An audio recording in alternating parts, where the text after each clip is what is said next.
xam nga Bachir dafa wax sànq ne dañuy nekk parfois ci accessoires yu bàyyi essentiel pour man aussi dans cette affaire là l'essentiel c'est les travailleurs.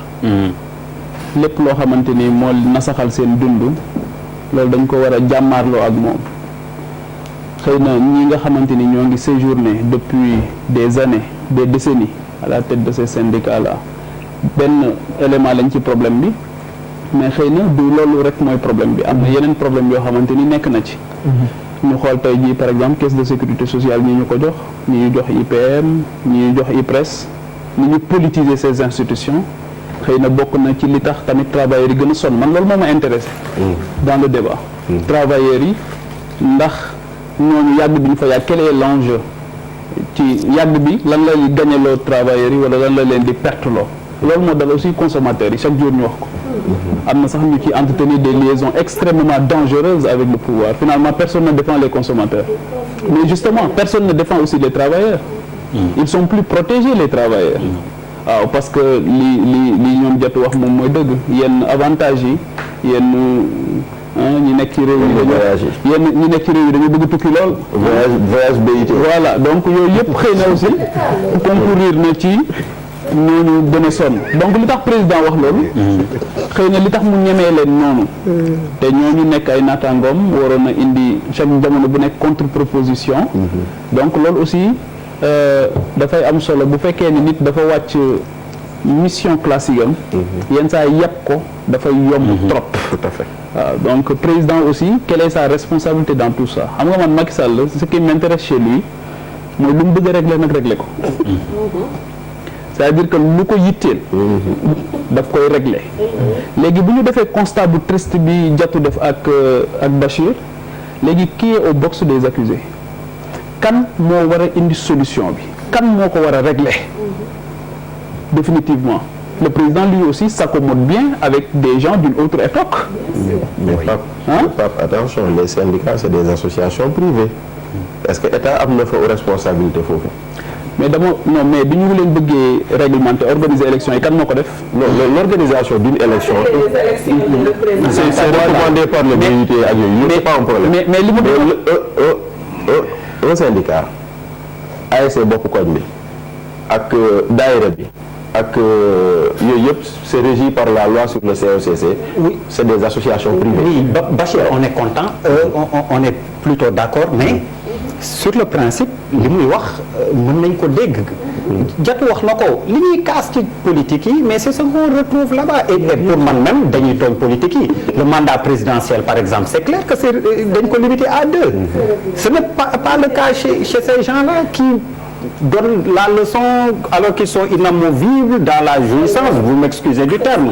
Pape Djibril, continue s'il te plaît. Pour ma bon ma grand bi lépp ma mag moo tax mu ñemee ma dagg ni li ma bëgg a wax rek mooy que ne moi je t'ai bien défendu. li ma bëgg a wax rek mooy que ne il faut que am kuy régenter li yëpp nii nga xamante ni moom mooy xew te li tax ma ne léegi dafay accommodé wu ak xëy na des gens d'une autre époque mooy tey jii bu ñu doon répertorier ñi nga xamante ni yëpp dem nañu retraite ñu continuer maintenir leen ci ay postes stratégiques mais loolu su dul problème man xaw ma lan mooy problème léegi moom nan la koy defee ba pare di ko tere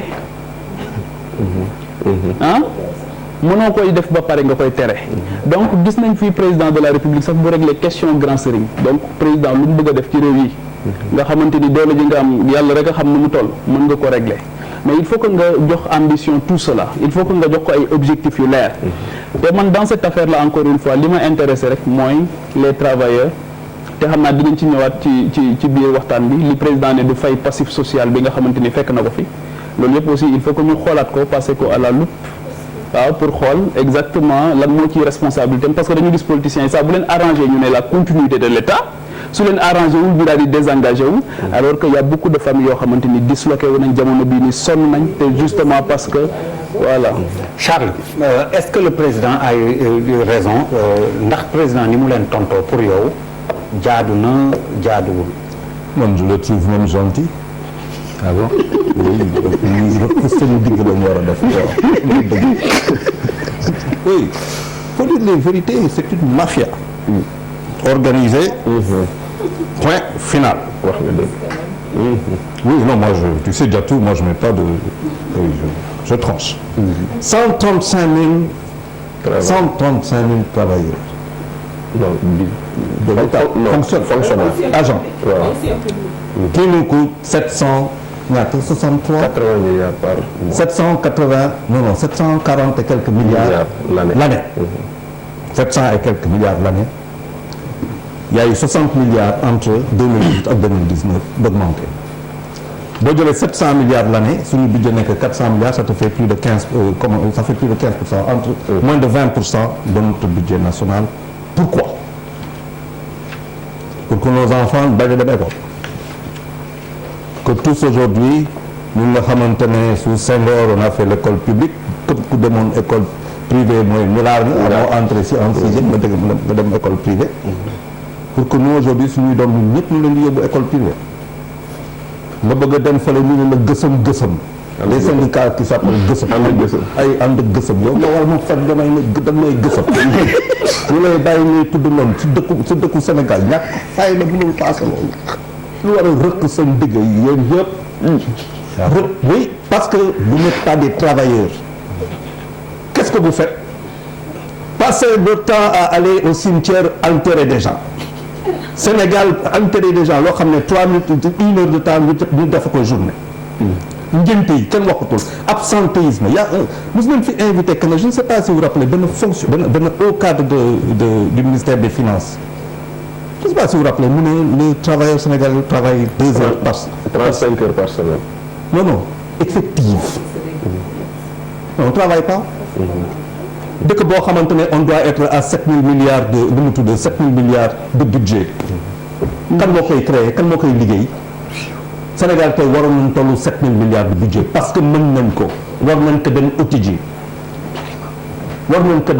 on a besoin d'hôpitaux on a besoin d'infrastructures on a besoin de tout ça c'est pas les tubaab qui vont venir nous donner ça ñun ñoo koy liggéey des pays où les fonctionnaires sont plus riches que des privés oui il faut qu'on se dise les vérités les douaniers sont plus riches que des hommes d'affaires c'est quoi ce pays là bu ñu waxee tey président mais le président bon on me dira que discours bu mu amoon le 1er mai, c'est pas le même discours qu'il a eu le 23 février. Hein?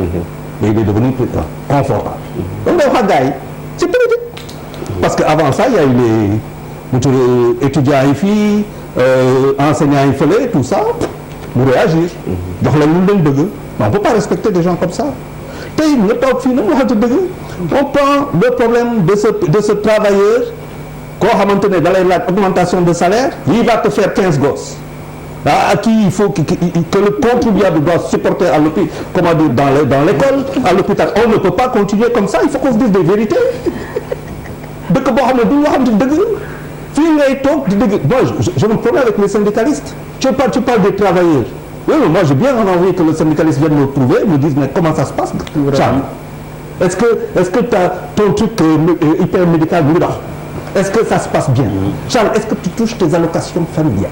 Charles, est-ce que tu sais, nous sommes à Gislou, et je n'ai pas 20 ans. Ça fait plus de 30 ans que je travaille.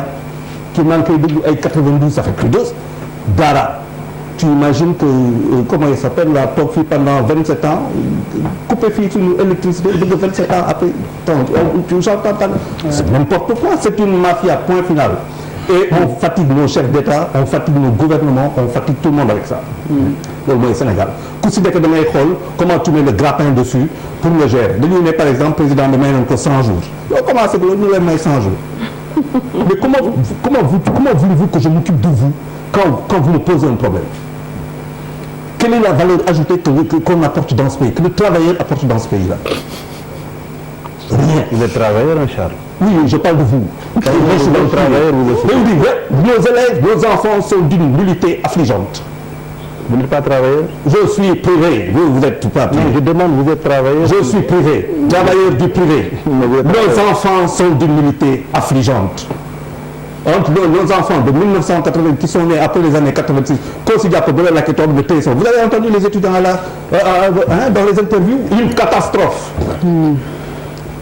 C'est une catastrophe. Vous formez que des nullards. Tu parles des enseignants. Les enseignants là, oui. C'est tout le monde finalement qui en prend pour ça. C'est tout le monde qui en prend pour ça. Et après, oui, mais attends, le syndicaliste doit travailler pour la formation du travailleur. Mais c'est ça qui fait marcher un pays. C'est pas. Ça, c'est relatif. Charles, attends. Donne-moi l'occasion de. Non, je vais revenir à Charles. Non, il n'y a pas de s'il te plaît. Ça veut dire qu'il faut arrêter avec ces fonctionnaires, ces syndicalistes qui plombent ce pays. Charles, s'il te plaît, Papy, tu ne sembles pas d'accord avec non, en fait, je vous dis que Charles dafa. Non, dama wax suma affaire. voilà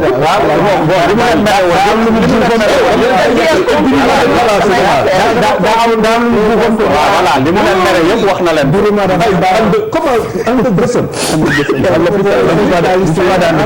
mais ñoom ñëpp la dugal Toi, tu viens à l'hôpital, le gars il te gësam quoi. Dans la philosophie, c'est Allez, Papy. Alors, je suis pas fait.